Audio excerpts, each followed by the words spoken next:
So again, we're working with this square object, and we now know that I can open up the inspector and say this dot, and this dot is referencing this square object I've opened up the editor on, and run a built-in lively command like set fill to change the color of the object.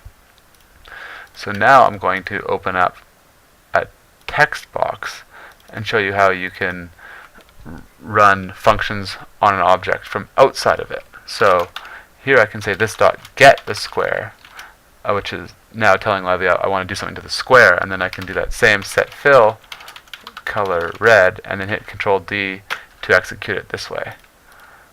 So now let me erase this. Actually, I'll change the look of the box a little bit. So maybe I'll give it a background color and a border and round the border a bit. And then I'll change this so instead it says click me.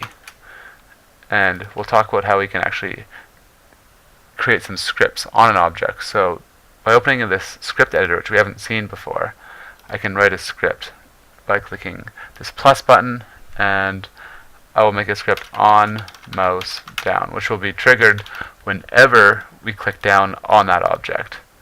And for now, I'll just say show clicked the button. And I can save this and close it, and now when I click it, it says click the button. If I open up the script editor on this square, I see that there's already a built-in function called change color, which says if the fill is blue, change it to red, and otherwise change it to blue. So I can actually add to this other script that is triggered when we click the mouse down on it, and it shows clicked the button. Maybe I'll now say this dot get square, and then call its built-in change color method. And now when I save this, now when we click, first of all it'll say that it clicked it, and it should also say that it's changing the color, and it should change that color. So it says click the button, changing to blue. If I click it again, it should say click the button, changing to red. So now we can work with functions that interact with built-in functions of other objects